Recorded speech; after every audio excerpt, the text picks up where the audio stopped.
Pretty soon we'll be using sound. I had all these great intentions for this slide deck here, but I got distracted with this whole Cisco ISS thing and never had time to complete it. So here's my elite agenda as scribbled out at the last moment. We're just going to acknowledge everybody that made this whole show possible, move through them. We're going to have the team members who are running the contests introduce the winners. Maybe the winners will give us a couple of words on what their strategy was, any specific techniques they used to win. We've got some giveaways here. I don't know if you noticed, but the Zone H guys have created a hacker cartoon or comic book, and the second episode came out exclusively at Defcon, and now it's on their website. And we've got about maybe 50 or 60 autographed CDs here. We're going to every once in a while throw out, but I don't want to throw it so hard I'll take out your eyes, so I'm only going to probably throw it kind of in the front here.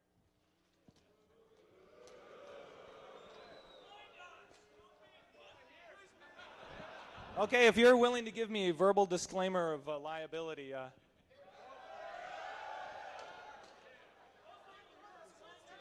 you go to the side. Okay, we're going to do a distributed attack here. Okay.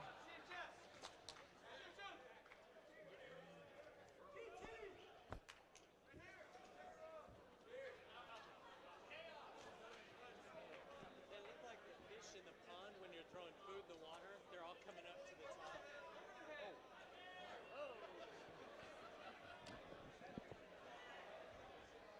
Do not despair. We also have some limited edition frac magazines that we're going to be throwing out in a minute here. So we're just waiting for them to get put together, and then we'll be tossing the fracs out in between these different sessions. Okay.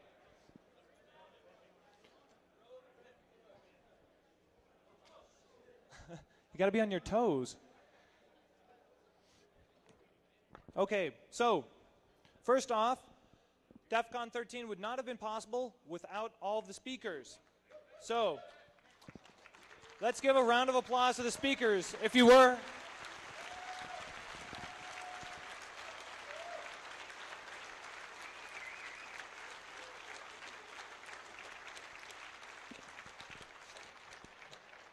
We had record participation from speakers from around the world.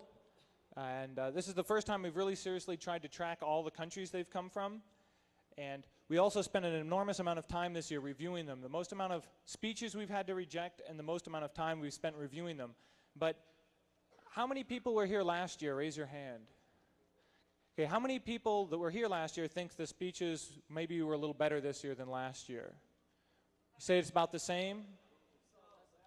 You didn't see any when you were here last year because you were too busy partying. Well, the feedback we've gotten has been pretty positive so far, and I'm constantly trying to, make it a better show. So send us some email. Tell us what speeches you liked, which ones you didn't, things you liked about the show and things you didn't. And we're already planning for next year. I also want to bring Zach up here on stage. He's my director of operations. He makes sure the trains run on time.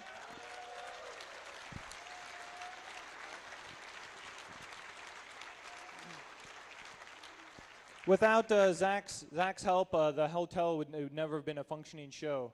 While I'm over at Caesars, he's here wrangling all the cats, herding all the cats, trying to make this all possible. So both of us would like to thank the staff. If you're a staff member at Defcon 13, please stand up, wave your hands, and let's give them a round of applause. Come on, guys.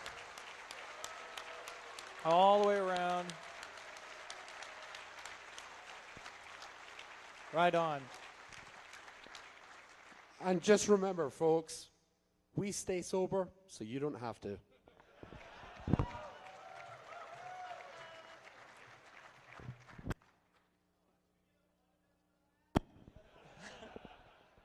Hey, also this year, we spent a bit of our ill-gotten gains from DEFCONs of the past and invested heavily in our wireless infrastructure this year. Aruba gave us a great deal, a big hefty discount, but it was still pretty expensive for us. But it's also, I think, the first year that we've actually had a really solid wireless network. And so Lockheed, who's been watching over our network since pretty much the dawn of time, is going to come up and give you a quick overview on the awesome power of the new cyber network interweb. So Lockheed, where is Lockheed? There he is. Okay, come on down. Here are the network stats on the screen for those of you who can't hear. All right, so show of hands, who was actually brave enough to get on the public Defcon network? Yeah. All right, the rest of you are pussies. All right, so this year we registered over 2,200 users on the wireless network over the last 3.5 days. That accounted for over 3,800 DHCP leases, which compared to last year is up about 1,500 users. So, on top of that, we had over twice as many APs deployed this year as we did last year. Normally we're lucky to scare up 8 or 10, but of course thanks to DT's generosity of opening the vault, we have some stable and consistent hardware this year. Over the last 30, 40 hours, we've seen 215 man-in-the-middle attacks and over 80 DOS attacks. And they were... Yes, I expect better next year. We've seen 130 rogue access points, which the Aruba has a very nice interface. You select the rogue access point, and you click Disable. We usually do 5 or 10 at a time. It's better that way. We saw 300 wireless bridges, so obviously people were very active on wireless, and we saw 836 attempts at spoofing the AP MAC addresses. They failed. In addition to that, you people are all very, very naughty because you downloaded over 12 gigs of prawn.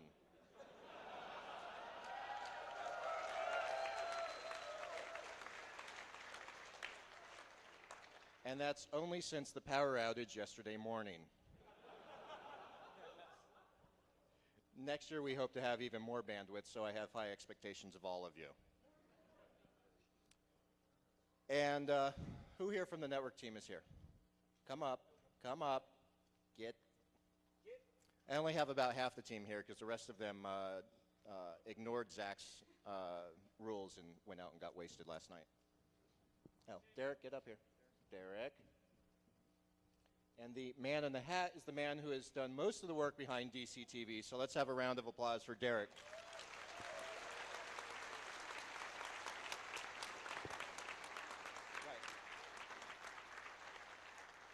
Derek and his cohorts are down here from Canada. We're in their full-time jobs. I don't know if you get paid or not.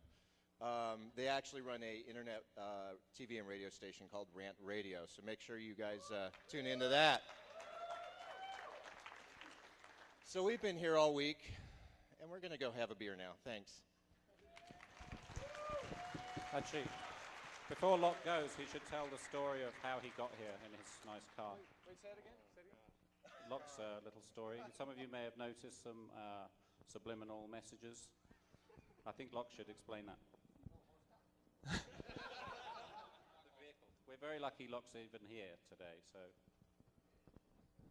All right, so since we actually had to be here last weekend to start setting up, we decided that it was worth risking life and limb to make it happen. So driving up from LA in a fully loaded car with most of Jeff's gear, we decided to come down through the rain towards Nevada into State Line. If you're familiar with I-15, you know the hill I'm talking about. Well, California Department of Transportation was very nice to patch some of the tar recently. And if you know what happens when it's been very, very hot, new tar, suddenly torrential rains. Well, being that I had a front-wheel drive car and all the gear was in the back, traction went out the window. The car spun across lanes of traffic twice, hit the sandy median, and laws of physics kicked in. We had a little bit too much momentum to actually stop, at which point we decided to bounce the car twice. We walked away largely uninjured, and I'm proud to say that the Pelican cases protected all the wireless gear.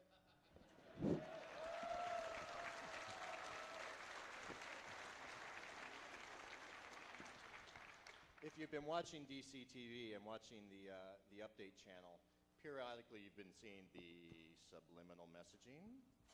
If you've noticed a picture of a green 2002 Saab 9.5, that used to be mine. I may need a ride back to LA later on. Thanks. Should I just read out loud? Oh, okay, cool. Okay, next up we're going to have Russ Rogers speak a little bit about the Defcon groups. This is something we launched at Defcon 2 years ago, and it's taken off at a phenomenal rate, more than we ever expected. And we've been so busy with the show, we've finally gotten around to accepting an official Defcon Groups logo. That's the logo you see in the lower right-hand corner. So that will be the new logo for your group. And I'm going to give Russ a chance to go over a little bit about the Defcon Groups, some stats, and then we'll move on to the next stage. All right. We actually started the DC groups 3 DEFCONs ago, so it's been 2 years. This is the 3rd conference. We started out with 6 groups that were brave enough to try this out. And today we're sitting at about 94 groups all around the world. 30 of those are international. And when we say international, there's 20 different countries, including Iran, Malaysia, Saudi Arabia, and Brazil. And Uruguay. And if you think about how difficult it is just to be a hacker in those countries, imagine trying to start a DEFCON group. So we really appreciate those folks trying to get together and keep the bond together for DEFCON there. All right, if you're interested in starting one, we're totally open for that. Send an email to dcgroups@defcon.org. We'll get back to you. I would like to shout out and say thanks to Noid for running the mailing list for this thing. He stays very busy. I'd like to thank Michelle Snakebite for answering all the emails that come in over and over with requests for information. Apparently, about half of the people that request information for starting a group have no idea how to read an HTML FAQ file. So she responds to all those as pleasantly as possible after you've received about 200 of them. Also like to shout out to Black Beetle. She's the one that keeps the website updated, and as most of you know, she keeps program for DEFCON running as well. So don't give her too much shit. She's busy as hell, and she will rip your head off. All right, as Jeff said, this is the new DCG logo. It's very cool. We were kind of talking about being able to put your city name, country name, or area code underneath the words DEFCON groups. So I'd like to see that go out, maybe a bunch of badges and stuff like that next year. All right, if you have questions, email me at DC Groups. Oh, and if you are the author of this or can social engineer us to believe you are, let us know because there is something in it for you. All right, and we appreciate the work. Yeah, we lost the contact information. No, it wasn't hacked. I dropped my laptop. Yeah, it was hacked. Up across the APs. Sweet.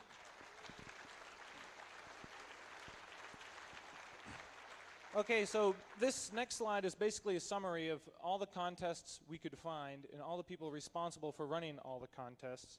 And I think, yeah, the Scavenger Hunt, War Drive, LP Con stands for Lockpicking Con, but we didn't have enough space to spell it out. Robot Wars, Wi-Fi Shootout, Scavenger Hunt, Beverage Cooling Contest. It was originally the Beer Cooling Contest, but we figured there's some underage people and we wanted them to be able to play. Coffee Wars, Amateur CTF, Slogan Contest, Hacker Jeopardy, CTF, and the Cannonball Run. Each one of these people, if there was any real activity in their contest, they're going to come up here, have a couple of minutes to explain what happened. We're going to build on up to the grand finale, which is the CTF, put on by Ken Shoto this year. How many people stopped by and watched the CTF? Thought it was pretty fucking cool. Yeah. Good job to Ken Shoto. That was a really smooth transition from Ghetto to Ken Shoto, so that's pretty hot. Okay, so again, what do you know? Russ, who also happens to be in charge of all the contests, is going to go through them all. But before that begins, we have strategically located 6 goons in the audience with limited edition frac printed books. Very few of them because the printers in Europe, once they realized they were printing a hacking book, refused to print the book. That's a hacker book. Can't print that. Yeah. So that happened about a week before the show. So there's no time to reprint it till they found two guys whose names are listed on the front of the book over at UNLV who just cranked out 200 copies as fast as they could, spiral bound them.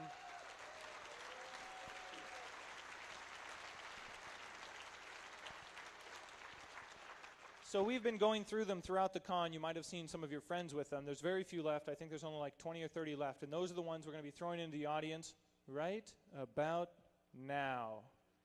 Come on.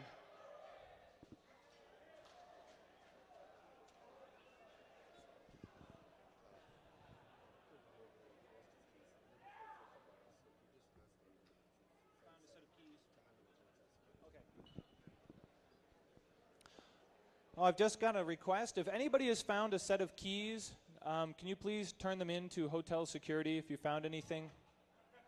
This poor guy's lost his keys and he's really stressed out and could really use his keys, so help him out. That'd be cool.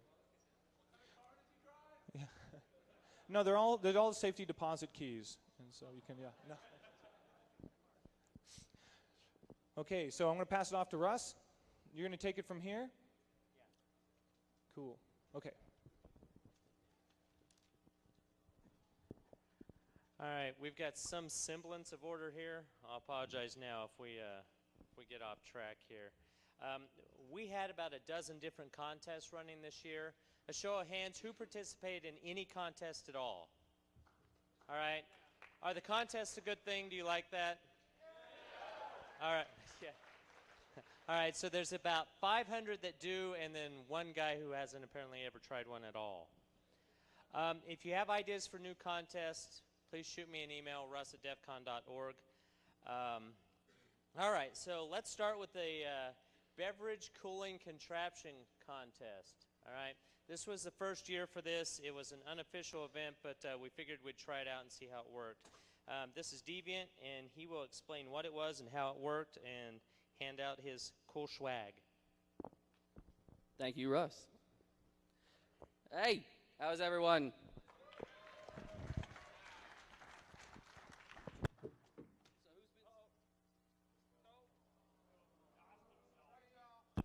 Owned. Who's been seeing these little lighter bottle opener deals hanging around the conference? They were the giveaways for participating in the beer cooling contraption. Please don't throw those. Cannot throw them? Well then, come find me because I can't fly home with these bitches. So we only had 4 participants this year. It was really fun though. I was very proud of everybody. And I'd like to just invite all of them, all 4 teams, because everyone did a really great job. So could we have Renderman? Could we have Noid and Lil Freak? Could we have Bacchus and DC 702, if any one of them is here?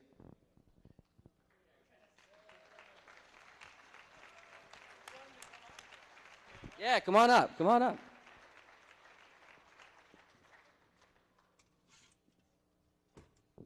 So overall, the mission in this game was just to take a room temperature beverage, which was out in the Las Vegas heat all day, flush it through a device of your own design, and see if it could come out drinkable and cold and perfect. And everyone, oh, thank you. Excellent. That's a private deal. So yeah, everyone did a great job. Overall, we decided DC 702's contraption was probably the most efficient because it got the job done without blowing beer cans up and without too much ice in the beverage. Yeah, they had a nice coil that they flushed through a cooling system. They had a pump, a funnel. It was a really, really efficient job. So we have beer buckets for everybody. We have lighters. We have good shit. But in addition to that, I was very impressed with everyone else on different levels. Renderman actually wins the just elegant, efficient, sort of simplistic device. He just took a styrofoam cooler, filled it with isopropyl alcohol, which has a very low freezing point, and dumped in dry ice until it was this soupy, negative 40-degree vat. We actually tested it was negative 62.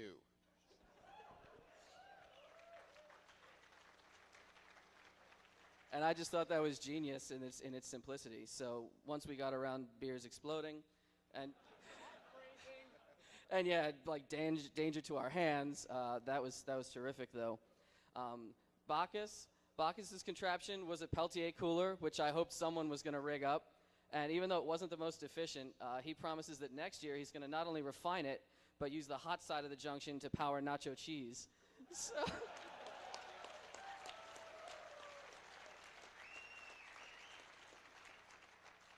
and we thought Noid and Little Freak weren't going to make it, but they did show up with, just in true Defcon brute force style, a giant tank of liquid nitrogen. Which they just proceeded to pour straight on the can. And security was then involved, so that's always a DEF CON event to me. You guys did a great job. I had a blast. I hope everyone else did too, and I want to see people come back next year and submit some more designs. Free beer. Yes, free beer is always good.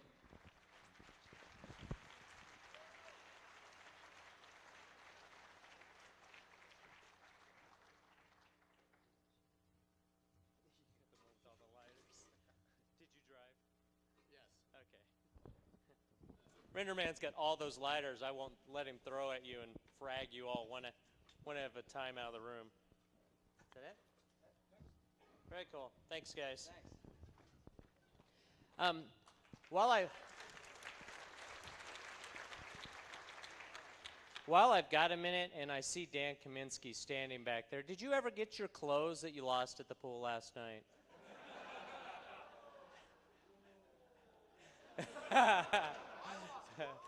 We still have a t-shirt, a bathing suit, and knee pads.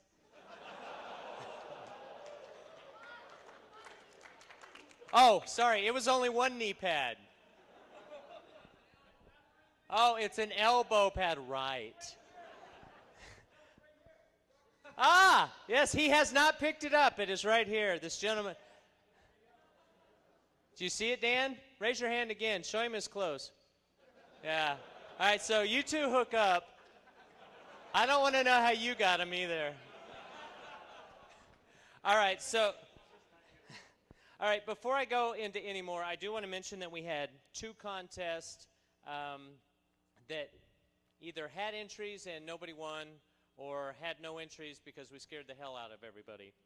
All right, the first of those is the IP appliance. Who all went through the contest area and saw the little clear ball rolling around trying to kill people? All right, that was Icarus, and it's actually network controlled, and DC480 put that together as a demo for the contest. Apparently it was fairly intimidating because everybody else backed out at the last minute and decided not to come. All right, I do want to thank those guys. They put a lot of effort into making that device to show people how to do it, so hopefully next year it'll go up. The last one is Virus X put together the amateur CTF. And this is for those of us who are not lead enough to play with the guys in the big room, so we've got our own little baby crib in the other room. But I think they may have made it a little bit too difficult for even us, because I don't think anybody hacked it at all. And I never heard back from them, so we may have scared them out of town too. So for the next contest, I want to call Foofus and Mad Hat up for the Coffee Wars. What, did you guys win? No, well, stand up so everyone knows that you... All right. These are the guys that put on the amateur CTF.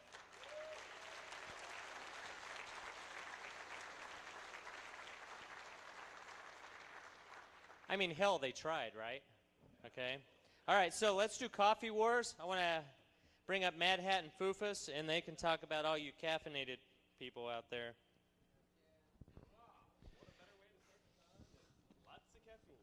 So every year, Coffee Wars is pretty unique, and you're probably all thinking, oh, here comes the part where he tells everyone that Hook won again. And he actually declined this year. He decided that his back-to-back championships were enough glory, and he would let someone else have a chance.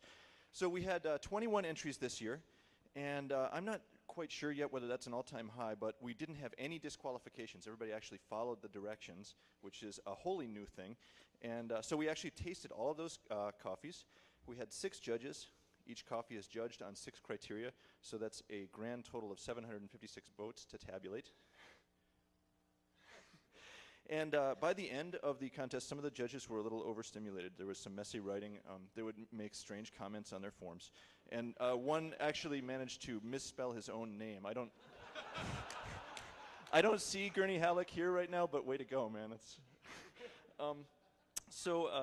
we make each rating on a scale of 1 to 10, and you might think this is imprecise, but I'd like to point out, last year there was an entry, Jamaican Blue Mountain, ostensibly excellent coffee, and it received horrible ratings. And the reason for this was, it turns out, the company that was packaging that coffee was a fraud. This was a coffee scam, and they were allowing inferior beans to be passed off that way. They're now closed down and so forth, but we detected it, so it's not just random. So anyway, so I tell this story just sort of as a testimony to the collective palate of the judges. Every year, the winner meets with pretty much universal approval, and at this point I'll also mention that for once, Jamaican Blue Mountain is not the winner this year, so it's not as though we were unable to appreciate fine coffee in all its forms. So before we announce the winners, we'd like to thank Defcon, Dark Tangent, Black Beetle, Russ, and the Goons who help us. Also, as always, the Alexis Park staff. The garbage can was great this year. Thank you. And we'd like to send our greetings and best thoughts out to two people who couldn't be with us this year, Alice and also Jay Dyson. This year's winner, there are two categories here. One doesn't get any prize, but we just recognize it. And that's the Bang for the Buck Award, and that recognizes the coffee that gets the highest rating at the lowest price. That's like the bargain, excellent coffee. So there's no prize because we have no way of actually verifying what the price was, and so we're open to exploits there. But we'd like to recognize Just Ken with his Baltimorean blend. Excellent coffee, scored a total of 6.17 at just $6 a pound, so we actually got an over 1 Bang for the Buck rating, which is excellent. Well done, sir, wherever you are.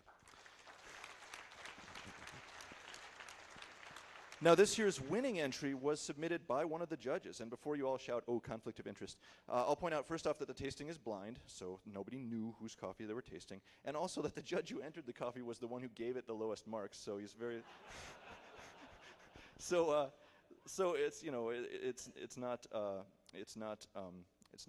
obvious fraud anyway. And it's all the more fun because last year he was the guy who entered the phony Jamaican Blue Mountain and was duped by that and got just creamed.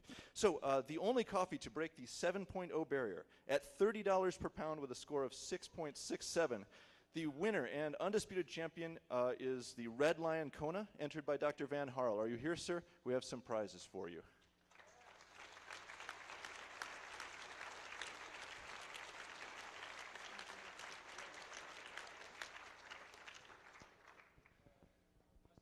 Will you say what he won, Mad Hat? Yeah, why not? All right, so we actually have two prizes for you. One is a T-shirt. Here, hold that up for me. I don't even know what it says. On the front it says Defcon 13, Coffee Wars 6, or VI. And on the back it says 21 entries, 3.5 gallons of coffee, and VI still wins. Yeah. I don't like Emacs. The other prize we have for you is a 5-port instant gigabit workgroup switch. Because everybody needs more speed. No. All right. Cool. Thanks, guys.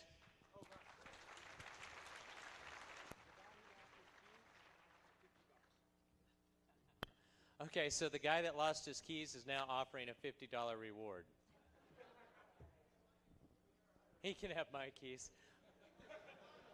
All right, so next, and they have already been told they're limited in time, is the Wi-Fi shootout. So I'd like to bring those guys up. Dave?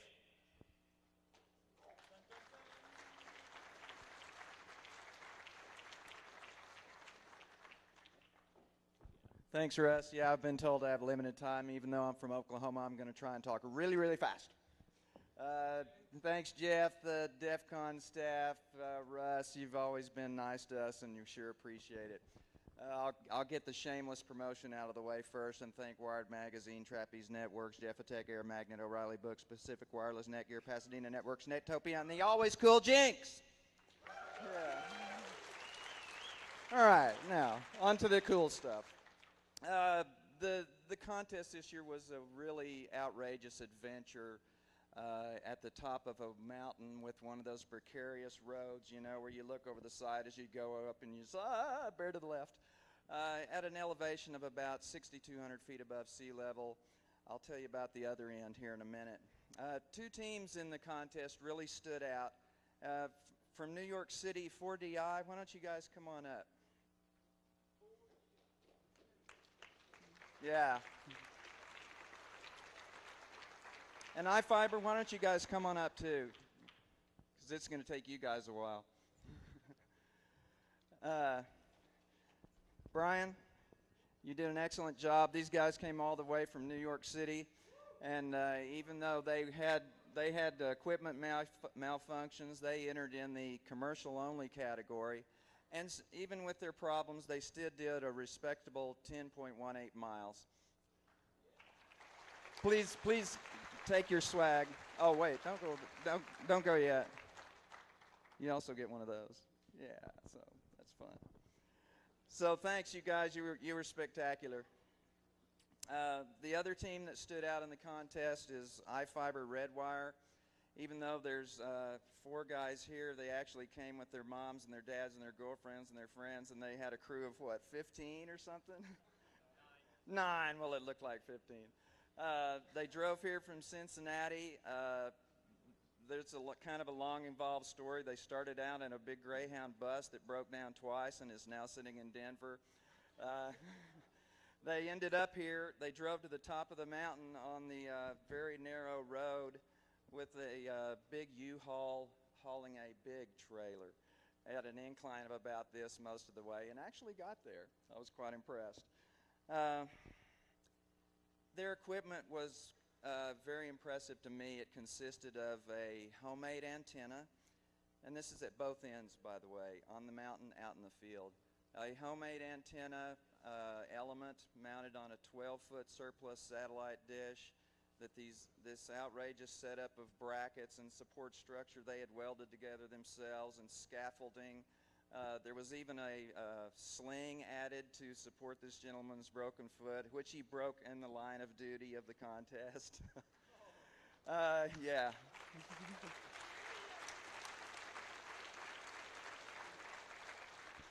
It's getting better though, right? You're going to pull through. All right. These guys epitomized preparedness in a way that only perhaps Boy Scouts could understand. They brought everything, I think including the kitchen sink, but you left it in Denver with the bus, right?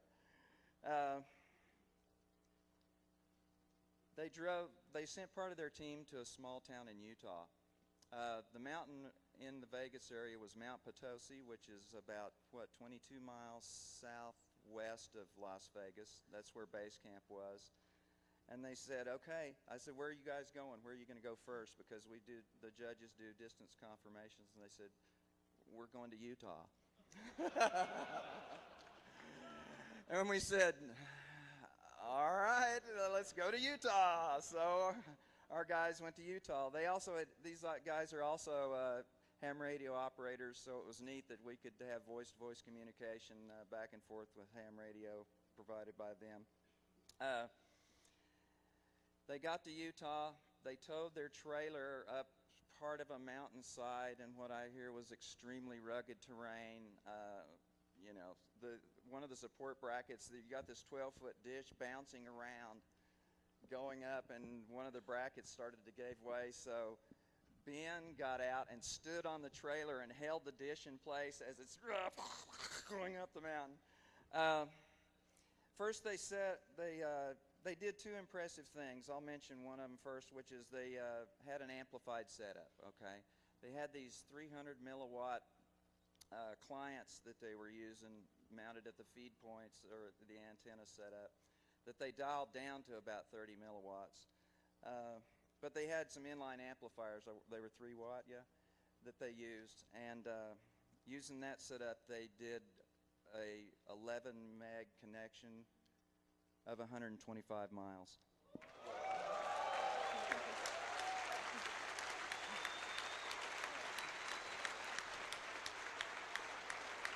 But wait, there's more. They did. They then took the amplifiers out offline, took them out of the setup, and doing an unamplified shot of 125 miles.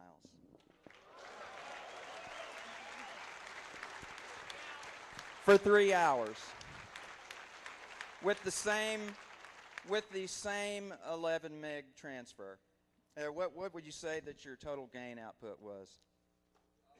27 dBi on each end. 30, yeah, I thought that sounded light. 37 dBi on each end. So hence the 125. They did calculations. These guys are serious radio guys, and with their dad, they calculated stuff. They felt that like if they could just go through straight air to nothing else, you could do 300 to 500 miles. So, rock on. So they not only won those 2 categories, obviously, in the contest, but they are also the grand prize winners in the contest. The 125 miles is a new world's record for what they've done, unamplified. So, gentlemen, you get these. You get all of that.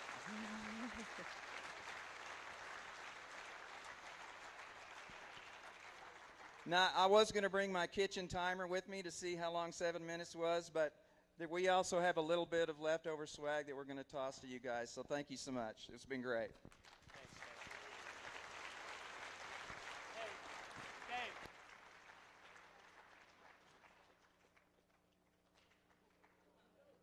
You guys are like fish in the water. You know, you feed them and they pop up the top.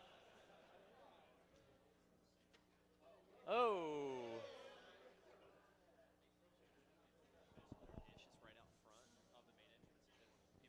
Oh, they did bring their dish in. It's right out front of the main entrance if you want to see it after this.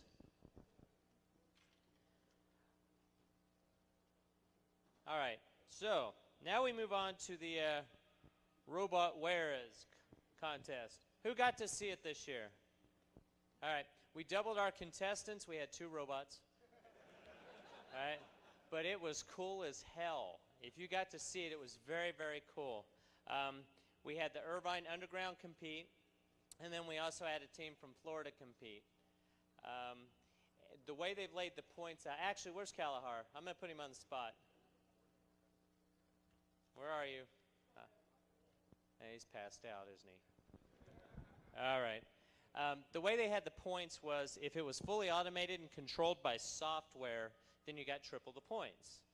All right. If it was totally RC, well, then you don't. Okay. The Florida team had a very nice setup, but it wasn't so much software controlled. It was RC controlled. The Irvine Underground group, however, where's Tacitus? Where is he? Is he here?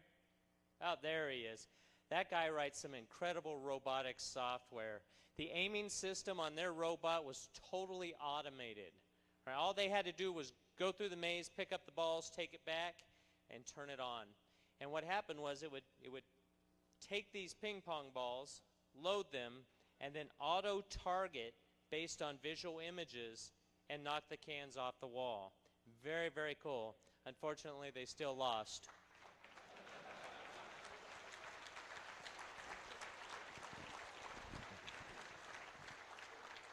All right, so if I ever get around to it, I've got about 3.5 gigs of digital video of these things, all 3 rounds, and we're going to stream it from the Defcon site. Really like to see more entrants next time. So at first, let's bring up the IVU guys. I do have something for them.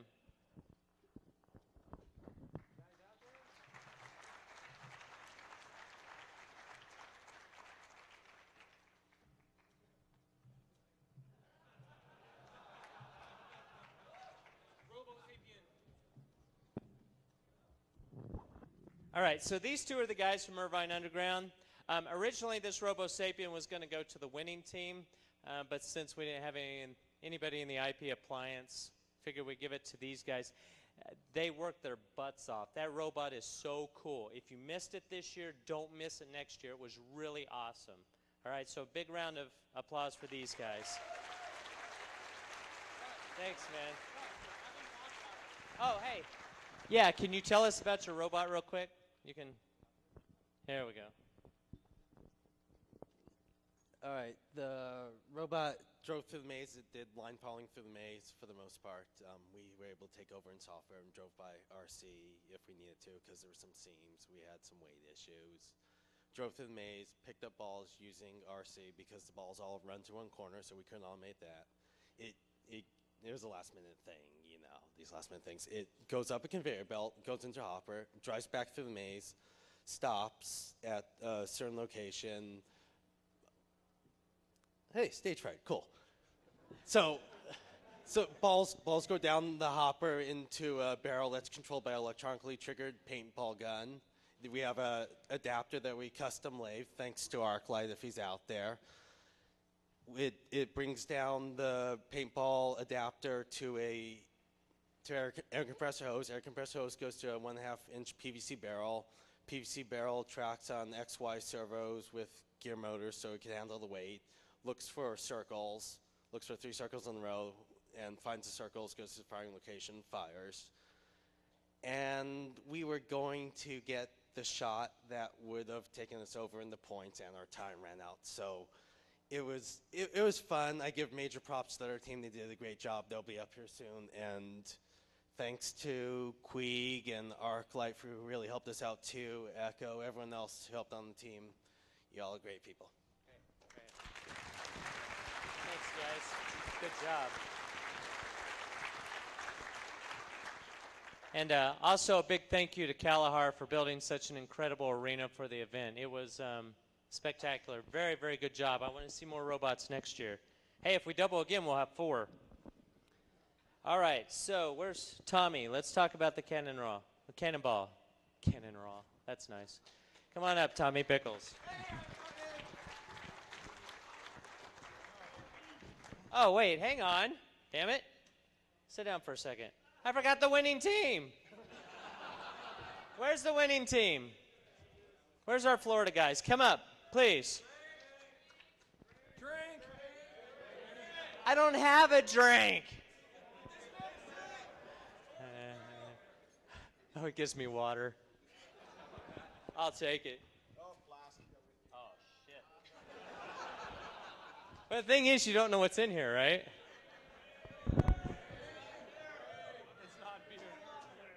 It's not beer. I won't make it through the. What is that?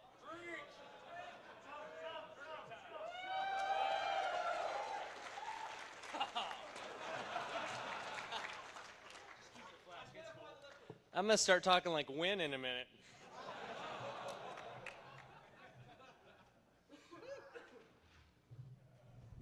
All right, these guys.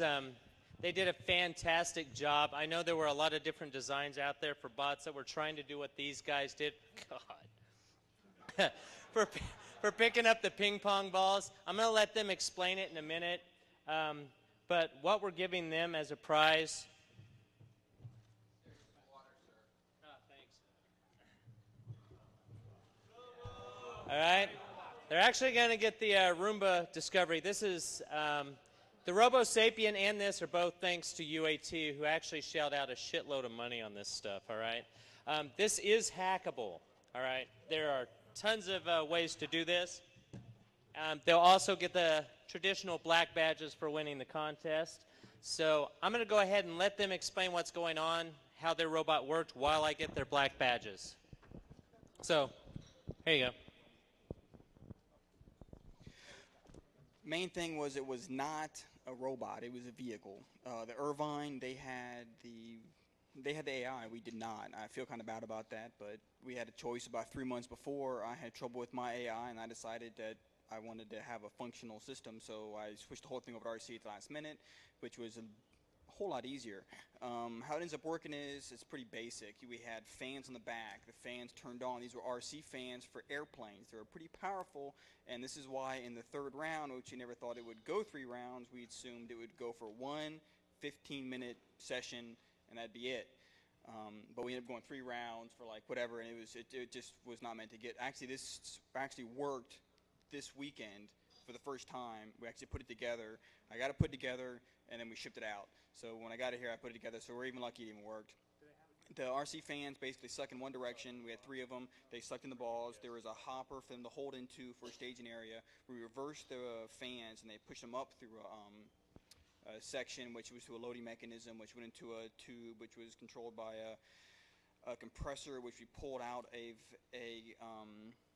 thingamajiggies. If you get a flat, you got to pump up your car tire. A what? Closer to the microphone. Oh yeah. You got to pump up your tire, electronic. You plug into your car, air compressor. It was electronic air compressor. We pulled that out, hooked that up. We had a camping fuel tank, and we had air going. This was totally rigged up. It was all made out of sheet metal and rivets. It was pretty much all handmade. The guy was not able to be here, but he's an Emmy, and he basically rigged up the whole thing and did a great job. I hooked up electronics, and that was pretty much it. Yeah. Great. Here you go. He's got your black badge. All right, so that was really freaking cool. If you didn't get to see it, honestly, you missed a lot. It was awesome. All right, Tommy, this time for sure, I swear.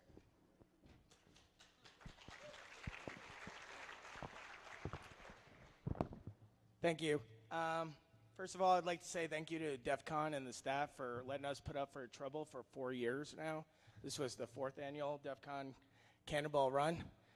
Last year, as you know, that KTLA came over to the start line and called us a bunch of alcoholics and drunk drivers. I would have had a bigger prize here if I wasn't such an alcoholic. I want to give shouts out and thanks to the 5 teams who actually placed in the race. We had 8 teams show up, one of them being an RV that came down from Northern California. But unfortunately, we only have a certain amount of time where we could put the time clock in the bar because the rest of us get drunk and we lose things. Speaking of, I did lose a video camera that has cannonball footage in it. You can have the camera. I just want the footage. The teams I want to thank, though, who placed are Team Ninja, Holy Shit, Wife Swappers, which was me, Team Jew, and always Team Sodomy. It was a quick race. Team Sodomy actually was picked as probably the favorite since he won 2 out of the 3 races so far and lives in Las Vegas, so he travels out in the morning to drive out to Redondo Beach in California to race back. This year we had 3 teams that drove out from Las Vegas and back into California and back to Vegas. Anyway, the fastest time was Team Ninja. Team Ninja did place at 3 hours and 59 minutes, and he did get pulled over. Team Sodomy actually came in 2nd place with 4 hours and 1 minute. Holy Shit, who came in from Vegas, and Wife Swappers, my team, actually tied for 3rd, which was funny because I actually stopped for McDonald's. I do have video camera footage of this, had lunch, and then drove out, and we actually caught up to Holy Shit while he was out on the 15. So we tried passing him, and we were probably doing about 125 miles an hour, where we caught probably a half a mile ahead of him, and then all of a sudden he blew by us at probably something like 150 because he passed us like we're standing still. Anyway, Team Ninja isn't here, but I'd like to bring up Team Sodomy to accept the award since they both live in Las Vegas and probably could see each other tomorrow. So I'll hand it over to Team Sodomy.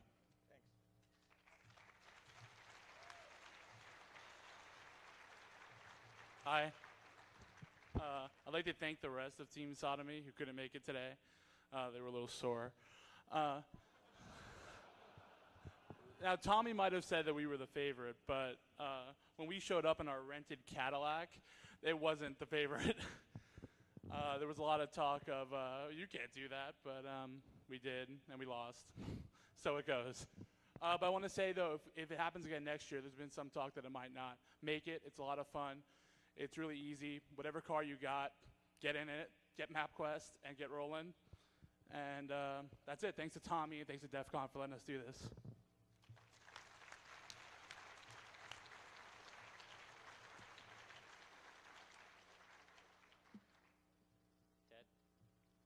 All right, so next contest is the lockpick contest. How many people competed in that? That was really boring this year.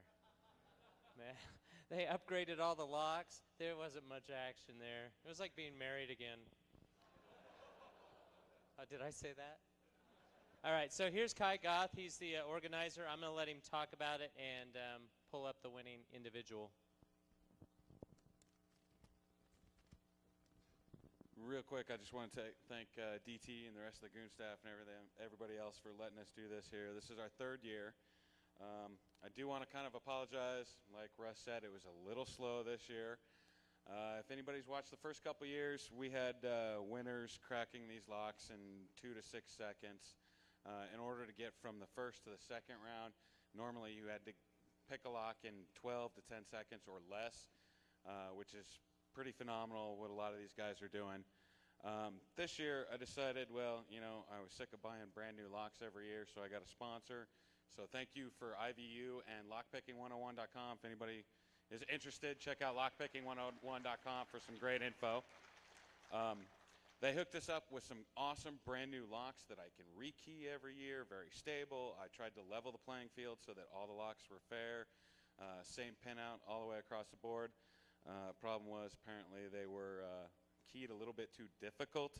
I'd like to say have the three finalists come up: Langley, Gandalf, and Werelock.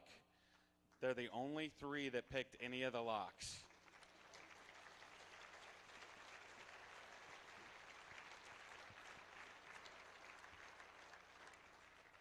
And that's pretty impressive. I think we had about 65 people in the very first round, so we had a lot of people going at this. Langley came in at third place. This is all about, of course, it's Defcon's all bragging rights. I've got some prizes I want to get out to everybody, posters, T-shirts, and stuff. I also want to thank University of Advancing Tech for giving out some prizes for us as well. But while I'm getting your guys' swag, if anybody wants to talk anything, we had Langley come in third place. I give these guys a round of hand. Second and third place battled out for about an hour, hour and a half afterwards to finish, to get through this. And the average times to get to the finals were about 3.5 minutes. And then, of course, the first place winner, I don't know how he did it, but I'll let him talk to you, cracked it in 6.2 seconds in the very final round.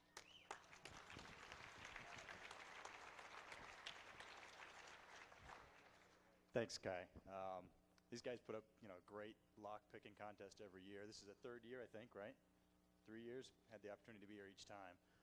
Only time ever making it to the finals. Actually, I think we should give Kai and the guys that set it up another round of applause.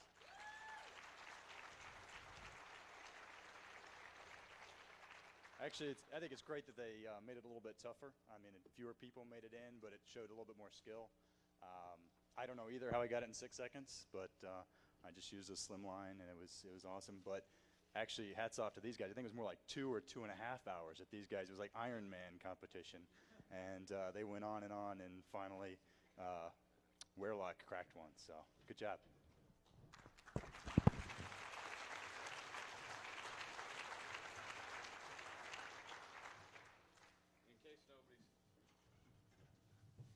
In case nobody saw it, again, this is all bragging rights. We had a banner made up for this year, and I want to give it to Gandalf for hanging up in his office, hopefully, so his boss is happy with his work here this weekend. My boss was in third place. He said I was fired.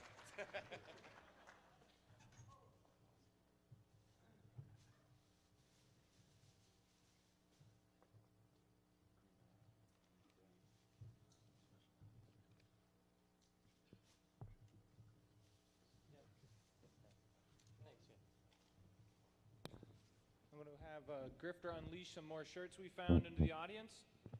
So everybody's got the shirts. Unleash the hounds.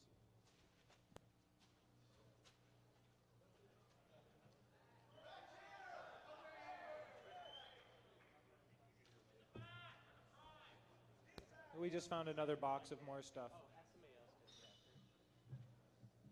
All right, and Ted actually donated, or Kai donated a bunch of the LP Con shirts, so they're going to toss those around as well.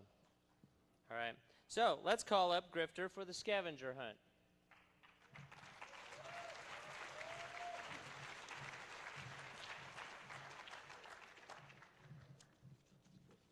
I wanted to start off by saying that up there on the slide is bullshit. If it was just me doing this, it wouldn't get done.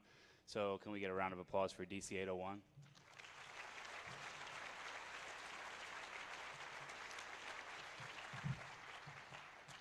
I figured I'd share a few of the things that we had go on this year. We made the teams rap battle each other, and the best rap got the highest amount of points and then slowly declined from there. We had creative use of a slinky, and one team used it to create another item on the list, which was salami nunchucks. So that's what bound their salami together. And yeah, the other was DC 702 bent theirs up and picked a lock with it.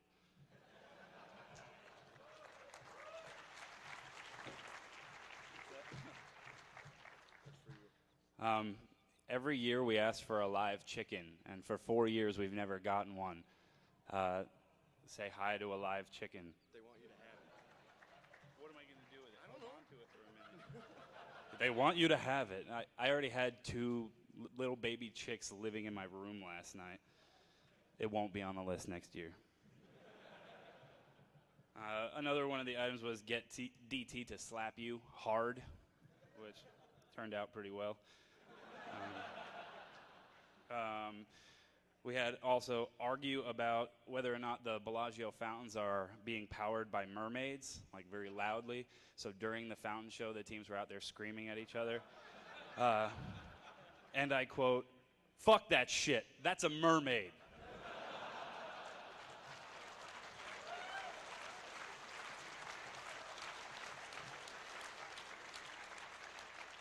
We had them duct tape a team member to a tree for a half an hour.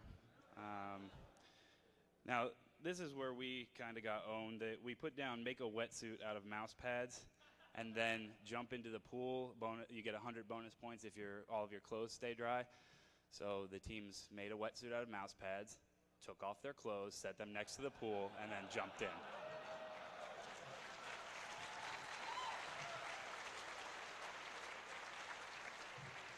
And I'd also like to apologize to any speakers and attendee who heard people run screaming from the room, "A dingo ate my baby," or "I'm covered in bees," and then slap themselves running. Another favorite of ours was get belligerent with tourists outside the Paris while wearing a beret, and as soon as the tourists start to pay attention, surrender.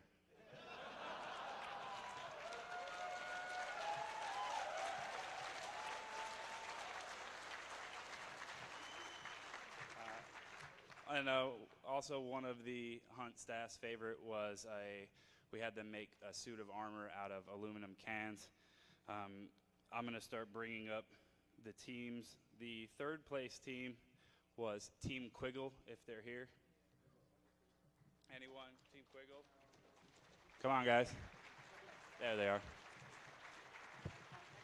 Now, we already know who won. These guys know who won because it ended at noon and they were there battling it out to the bitter end. And I'll wait till I say this, but the second place team is DC 702. So if you guys are here.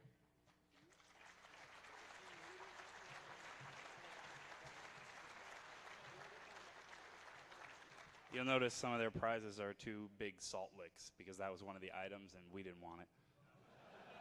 So I guess each team gets a chicken.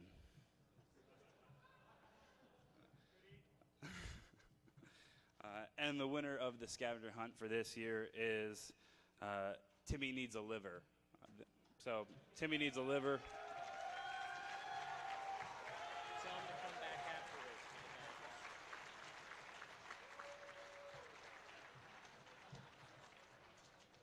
So these guys went nuts. They worked really hard. All of the teams worked really hard.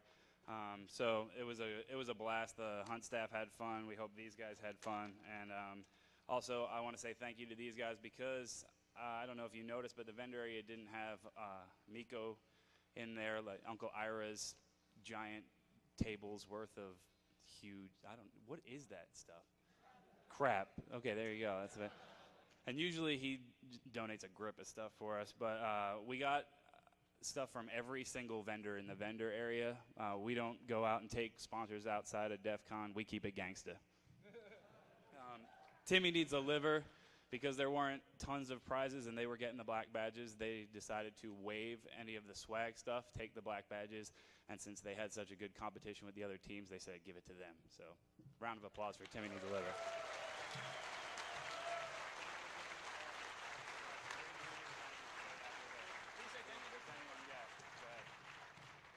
All right, we had a lot of fun this year, and I just want to say thank you to a couple of groups and people that helped us out. First off, DC 707, DC 530, DC 503, DC 410, Neg 9 Security, and then personal people that have given us a lot of hand. Londo, Ecstasy, Maximus, High Wizard, Stitch, Kelvin, and of course the people who run the competition, A, Grifter, and a bunch of other people whose names escape me at this point. And then, of course, I'd like to thank DT for putting on Defcon every year, because it's a blast. Thank you.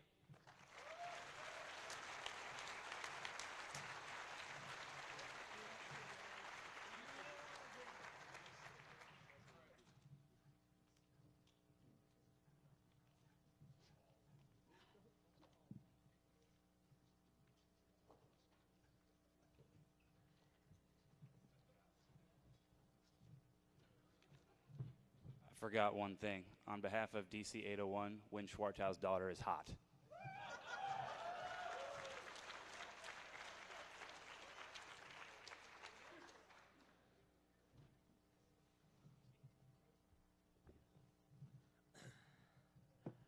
All right, Nulty Bubble. Where are you, man? Hacker Jeopardy. Nulltone's also primarily responsible for the forums at Defcon, so we should give him a little round of applause for making that work.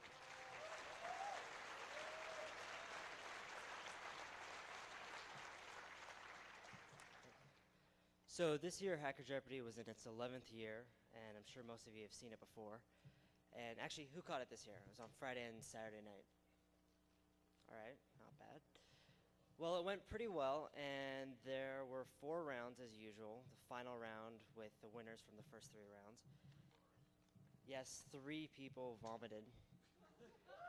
I think that's a record, so round of applause for that.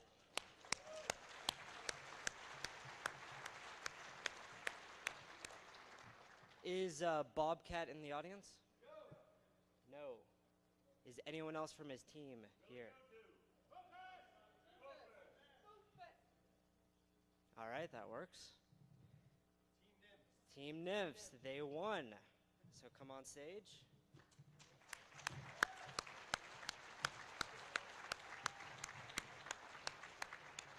right, tell them how you won. We mostly won by drinking more than everyone else. We drank a total of 38 beers in our 2 rounds. And it was Corona. I'd like to thank the R's, one of which vomited. I'd like to thank Team 303. Dr. Faustus vomited. Well done. I'd like to thank IPv6. None of them vomited. But they had to compete in Final Jeopardy after winning their round the same night. So, good effort. Also, what was that team name? The drunk guys by the pool deliberately vomited so they could drink more. It turned out to be a bad strategy because they were also Googling for the Final Jeopardy question on a BlackBerry. I grabbed it and threw it in the vomit.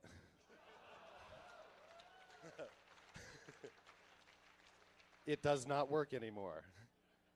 Fortunately, they have an employee from RIM on their team. I think they can get another one. I'd like to thank G-Mark and Win, Nulltone, all the goons who made everything run so smooth, Beer Banshee, and Vinyl Vanna. Thank you all very much.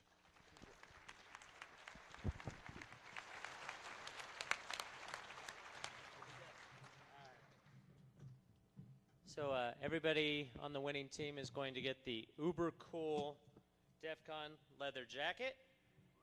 Ooh. Right. Exactly. He's already bitching about it. I already have 2 of them. They'll get the black badges as well as the last edition of Frag. So, there you go. Thank you.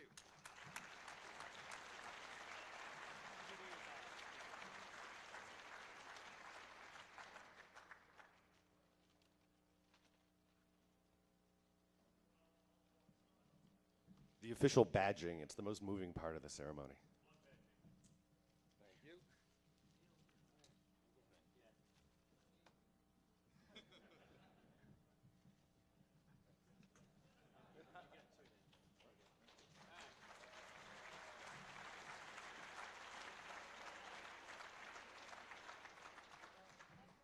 All right, more shirts? Anyone? Anyone?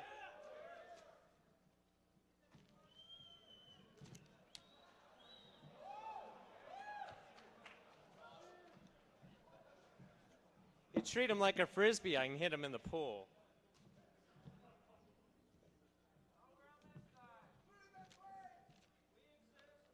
We exist. No, you don't. All right. Normally we have Chris Hurley come up and talk about the war drive. He screwed me and says he has laryngitis and can't talk. So I'm going to try and talk you through these contests, the winners and the prizes. If I say anything stupid, just laugh and act like I meant to say that. It'll be just like Hacker Jeopardy. All right, so the main drive, apparently we had, what, 4, 5 teams that started? 3. He's signing me. Okay, we had 3 teams start the main drive, and last I heard, none of them had showed back up. If you see them laying in the desert, hanging on with their fingernails to a Yagi, please call for help. All right, and this year we've got some mini games, and my understanding is that they were trying to do this in phases or rounds. Is that correct? All right. So the first one of these rounds was called King of the Hill. You gonna try it? No, you're just here to make sure I translate right. Okay. Okay, all right. So as you went through each round, you got points. You earned points as you beat each challenge. And when you got to the end, all the points came together, right? It was all the points for all the rounds added up for a total. All right. We ended up with 2 teams on these. All right. We started out with 8, and from what I heard, 2 teams dominated, and everyone else dropped out because their panties got wadded up. All right. No offense to those of you with the wadded panties. All right. So the first contest was King of the Hill. My understanding of this is they had to hack a wireless network, all right, and then hack the server behind it and maintain control of that server. Is that? All right. Yeah. It's hard to hear him when he's trying to explain this and he can't talk. All right. Find out. I have all my notes here. So we had a team that consisted of Beetle, Renderman, Deviant, and Pantera.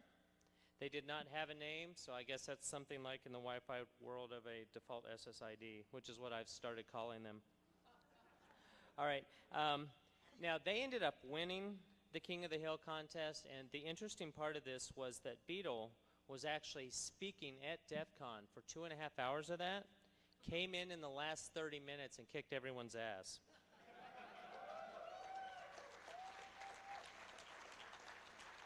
Okay, so They got 1,000 points for that. The second level was tag. Is that correct? You're guessing, aren't you? I don't know either. All right. We had a team called Preset Kill Limit. Are they here? All right. Bilbo and Hacksaw. And tag was similar to that, right? Okay, yeah. So they had to tag the box that they hacked, basically. Hack a wireless network, hack the server behind it, place a tag file. They got 1,000 points for that. There was Lady and the Tramp. All right, Lady and the Tramp was hack a wireless network. There were 2 targets behind the wireless network this time. One was very easy, which you got 300 points for, right? And then there was the harder tramp box. The lady was easy. I'm sorry. Tramp was easy. Lady's hard. He lied. He's talking. All right. Yeah. Preset Kill Limit actually won that again with 1,000 points. They won with 5 minutes to spare. There was actually a path of attack. They had to go through the wireless network, through the tramp to get to the lady. All right. I don't know who makes this shit up. I just talk about it. All right. Yeah, Chris does. Chris has kids. All right. The last one was a lockpick crossover, where Kai Goth from Lockpick was supposed to help out on this. The lockpick box was actually hidden at Amerisuites with an access point hidden inside. The object was to find the wireless access point by honing in on the SSID and then proceed to pick the box. All right? You get 300 points for finding the box and then another 700 for picking it. Renderman's team did find the box but never managed to get into the box. Renderman's... We popped the pins on the back of it. Oh. They never actually managed to get into the box. Yeah. They took a backdoor vulnerability. They got 300 points for finding it. The other team, as I understand, never found the box or chose not to compete in that one. Right. All right. They instead decided to go for Running Man. Is that correct? No. That was something different. Right. Okay. So Running Man, we had 2 UAT. Preset Kill Limit did Lady and the Tramp, yes, while Render's team did the Lockpick. Okay. So they had their choice of those 2, right? Okay. So that's how that turned out. Then we had the Running Man, and we actually had 2 attendees walking around with backpacks with Zorus, with Apache, with Wi-Fi cards in them, and they had to track down the signal and actually find the Running Man, right? All right, Preset Kill Limit also won that for 300 points. Is that correct? That is correct. All right. And that leads us to the Last Crusade. How long did it take you guys to find it? 46 minutes to find the Running Man. Yeah, as I actually had a conversation with him, and he was sitting down to take a break when you guys found him, right? Was he sitting down? He was stopped moving. Okay, so that's more of a resting man. We're going to sick ping on him later. Black Beetle's going to kick the shit out of him, too. All right. So, and then that leads us to the Last Crusade. This was the final round. I do not remember what the Last Crusade was. Basically, the way it worked, and bear with me on my voice. Basically, the way it worked was there were 5 different wireless networks set up with web servers behind them. They had different varying levels of security enabled on the networks, starting off with basically a default SSID, a default access point out of the box, then going on to MAC address filtering up through web, and finally ending up with WPA. And they had to compromise the boxes in order, and the web server that was behind them would basically give them a clue on what the security mechanisms enabled on the next level were, and they had to do that. So then they got 100 points for the first one, which were basically 100 gimme points. Then they got 200 points for the next 2 stages each, and then 300 for stage 4 and 300 for stage 5, to total 1,000 points. The interesting thing about this one was that one of the teams was up by 700 points coming into this final round, and they chose to do the running man so that they could get an exactly 1,000-point lead, which would then require the other team to do all 5 stages in order to tie them. And basically, they took the easy game to guarantee themselves a share of the victory, which was a pretty cool strategy that they used.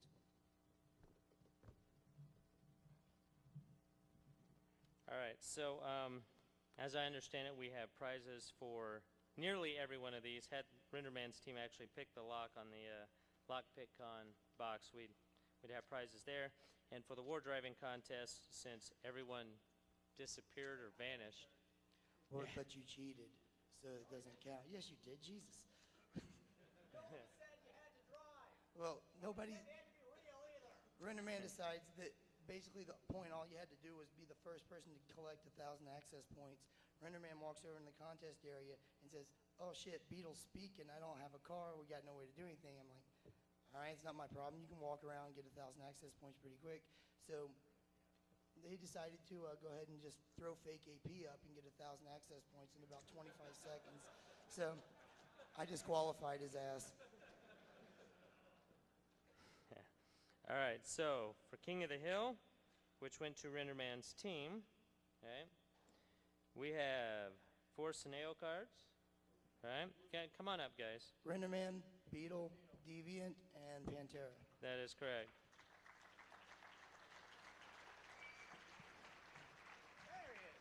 All right, so we have 4 Scenario cards, 4 War Drive books, and 4 War Drive coins, correct? All That is right. correct.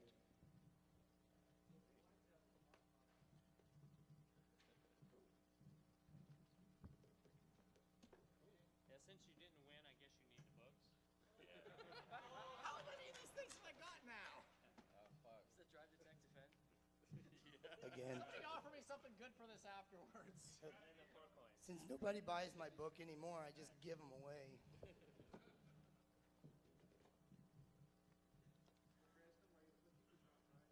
Absolutely. That's how I got in this situation anyway. All right, that's it. Thanks, guys. I got you.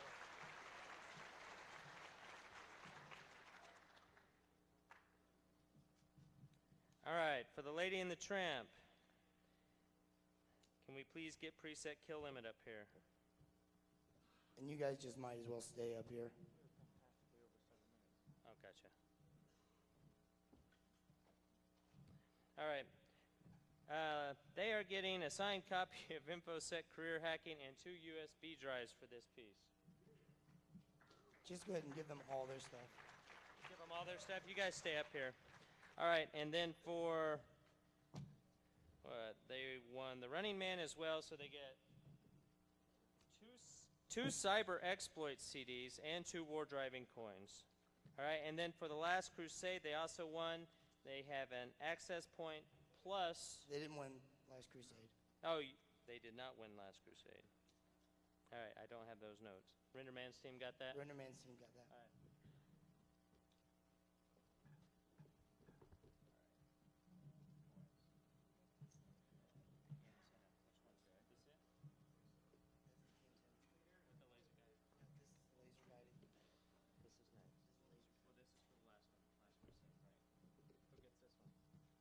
We'll get them back. Chris, who gets this one? These guys. All right, and then that's great, guys. And if just leave them up here because they were the overall winners. And they get all this. Okay, so as the overall winners, they get what? A shitload of stuff. Well, basically, they get the cool prizes, which are the Defcon leather jacket and the black badges. They also have a laser-sighted Cantena that wardrivingworld.com was selling over in the vendor area. That was very cool of them to donate. I don't know if anybody got a chance to see it, but it's very cool. And then a whole bunch of other junk that's in the box.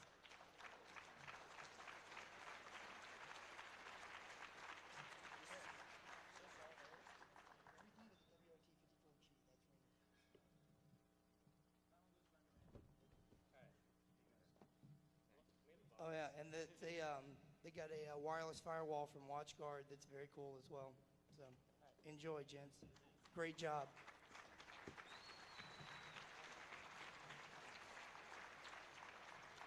All right, CTF. That's it. All right, last one is CTF. So if I can get those guys up here.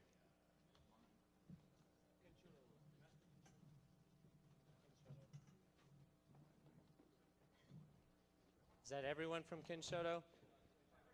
All right, here they come. They didn't Shoto to the front. Ken Shoto to the front.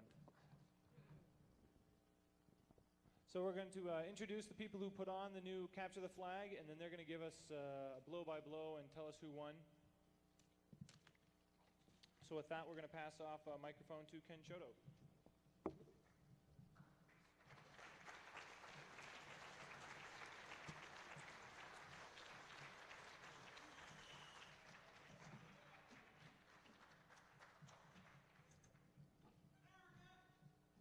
Very arrogant. All right, so this is Kinshoto. First of all, we have to say the Ghetto Hackers, you got to give them mad props. They're really big shoes to fill. They really took CTF to a really high level that was really tough for us to match, particularly given only 3 months. So let's give those guys a huge round of applause.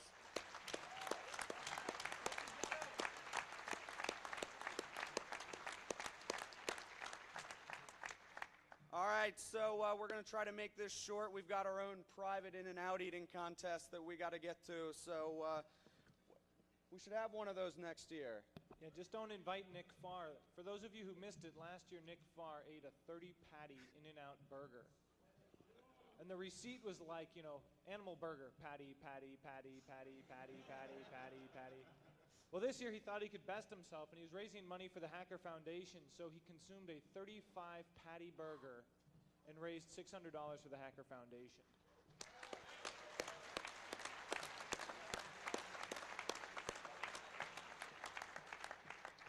So first of all, we had a qualifying round where we put up a server and had people hack it.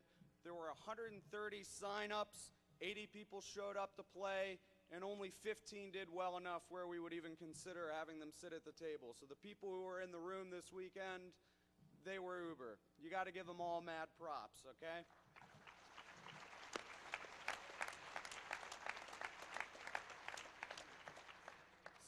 So we started out with a little social engineering. We pretty much seeded the rumor that we were going to be running servers for people, which we did, but we told everybody that it was going to be Mac OS X. We didn't really tell them that, but we made them believe it, and it was the rumor. But actually, it was FreeBSD. We had people who claimed to have OS X 0 days. You can sell them to a couple of people around here. So let's see. But really, we used FreeBSD. The game was similar to what it had been in the past couple of years, but with a bigger focus on reverse engineering and exploit development. Couldn't have a firewall up in this game. It was architected so that you could run an IDS but nothing active. You could see traffic. You couldn't kill it. So it was a different game. One of the biggest differences was that in addition to having teams compete, we also had individual entrants. So the teams had to attack other people's servers and defend their own server. The individuals just had to attack, and they all had to find the security problems and all the code that we had put there, some of it incredibly evil. So before we announce the winners, we want to thank first and foremost our gophers. They were the people that were running around in the orange shirts. We wouldn't have been able to do this without those guys. Thanks a lot.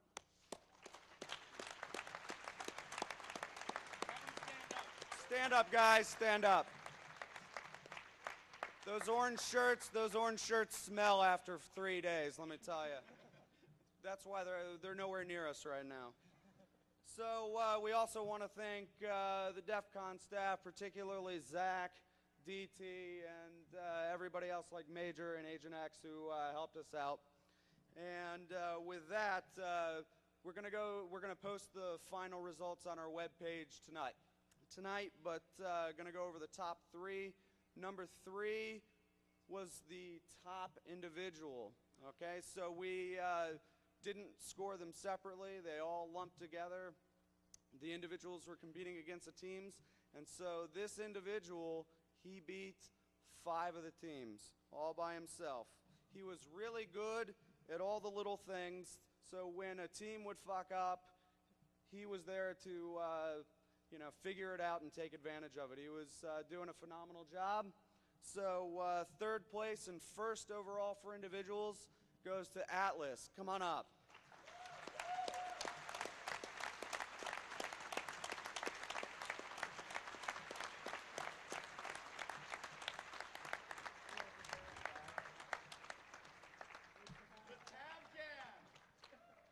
Atlas is drinking his tab. He's got to be loving that. It's the best diet beverage ever.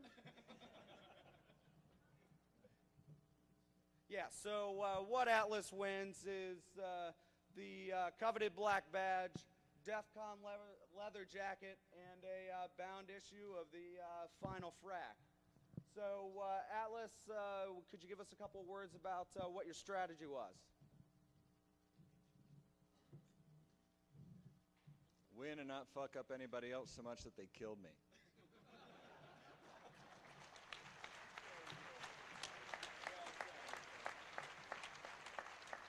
The amazing thing was he had to carry this tab can around the whole time. It got stolen from him by another team, and he still somehow managed to come in 1st place. He got it back eventually.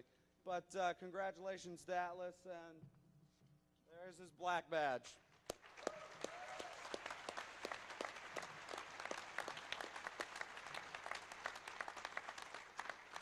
So Atlas had 479 points in 3rd place. It was a battle royale between the top 2, though. Those teams were apart by only 19 points. They both deserve ridiculous amounts of respect. They worked all through the night coming up with exploits both nights, and that gave them a big advantage over everybody else.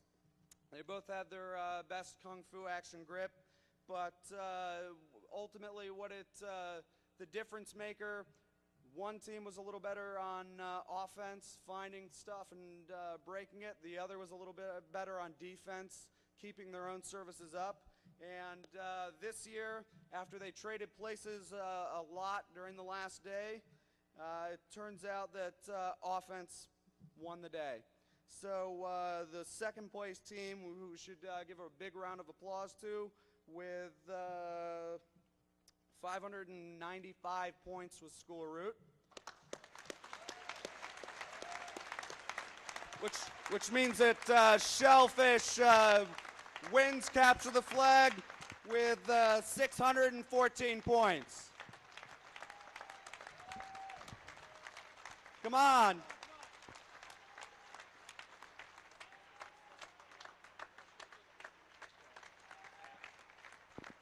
They're going to get the same prizes as Atlas. They get 8 badges, 8 books, 8 jackets. They also get to take the War Games banner home with them, but they got to cut it down themselves. So let's get a speech. No speech, just these are the best hackers in the universe. We're all from Santa Barbara, California. UCSB, California rocks. West Coast wins again. All right, we'll see you next year for Capture the Flag. We'll be doing it again next year. We encourage everybody to sign up. We'll announce to the Defcon list, but really congratulations to Shellfish. They did a tremendous fucking job.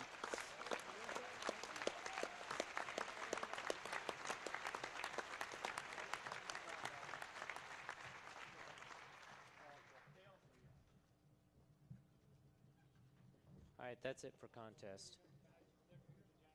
Afterwards. Tab explosion. Okay, so that concludes the, oh, see, this number's all wrong. The EFF Dunk Tank donation. We did the dunk tank for the 2nd year running, raising money for the EFF. And this year we added a little component to it. You could also pay a little bit more and get an EFF membership. So for that, we had 41 new EFF members. We had 33 unique individuals dunked. And that number, $3,300, is wrong. I was just told it was $5,000.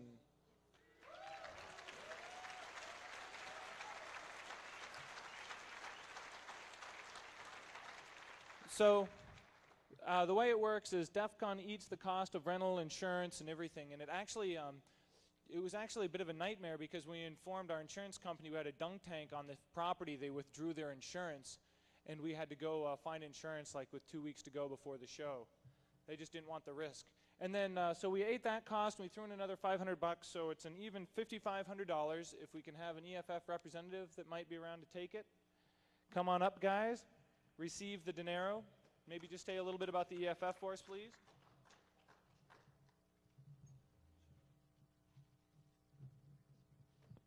Well, a lot of you probably know EFF is an online civil liberties group. We had a really great DEF CON. Thanks so much to everyone who stopped by the booth. DC 702 who organized the summit pre-party, and especially Frank and all the folks who organized the dunk tank. It's absolutely awesome to see everyone support us so much.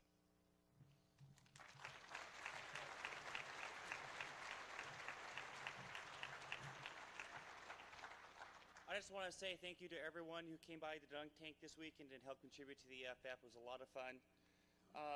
We have a couple gifts for you. First, we have a staff ball for everyone, all the staff members who are involved in getting the dunk tank up and running and working this week. And here you go. And the second one is I still need some dunkies to come and find this, but we also have another softball with all the dunkies' names that we want to give to you guys. Thanks a lot, and we really appreciate all the work you do.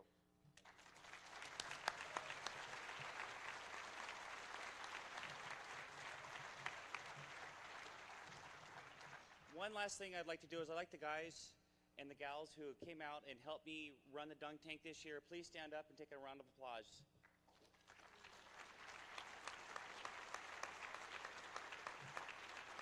Thank you very much. Okay, I'm not sure what the next slide is. We'll see. Oh, yes. Okay, so that pretty much wraps up this year, but I want to remind you that between now and next year's, we want you to guys get involved, and it's never too soon to get involved. For example, Ken Shoto spent many months planning, but it took us several months just to find teams, people qualified who wanted to put on the contest. So if you want to start a contest, you want to do something cool, start planning early and let us know about 5 months before the show. That gives everybody involved enough time to coordinate everything. So think ahead, and here's some stuff to do until the next DEF CON. DEF CON 14, there's going to be some pretty rocking changes. You guys, it's going to be really exciting for you next year. We're doing some really neat improvements in contest speaking areas. We're going to have more sort of one-on-one learning sessions. We're going to have really a lot of neat stuff going on. I encourage you to participate on the forum.defcon.org. We're always looking for better moderators, more moderators, people, subject matter experts to talk about and teach some of these kids that can't make it here about what's going on.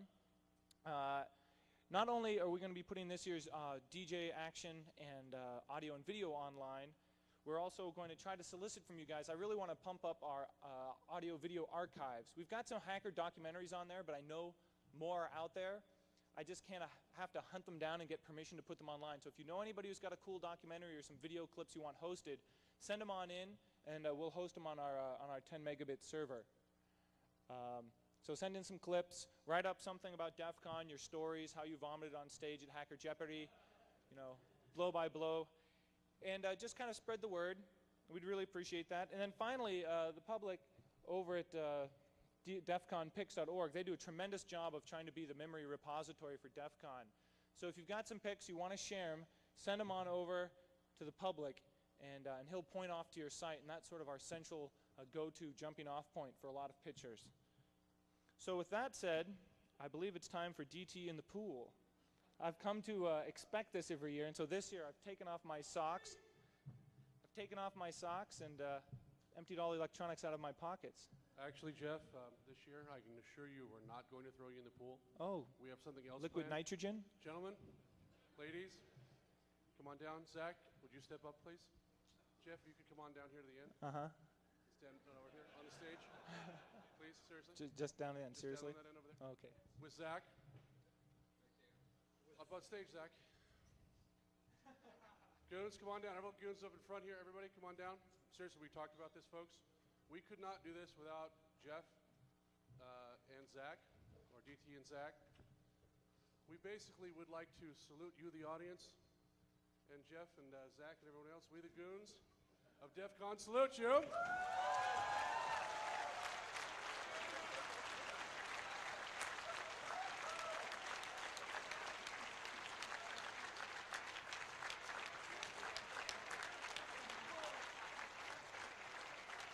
That was some very, very, very cold ice water. These guys were panicking about us throwing them in the pool. Several times, both of them, you guys throw me in the pool? That certainly was cold. And I said, don't worry, Jeff, we're not going to throw you in the pool. Liquid nitrogen. You remember Han Solo from Star Wars? Okay, with that said, I think we're going to keep the network up for a while till we shut everything down. All the goons are going to take off their shirts. We're going to stop gooning. We're just going to be like you. We're going to cool out, go to the pool, drink some beers, and just, well, maybe take your shirts off. Figuratively take their shirts off. Start the music. So with that, I'd like to thank you all for coming and close DEFCON 13.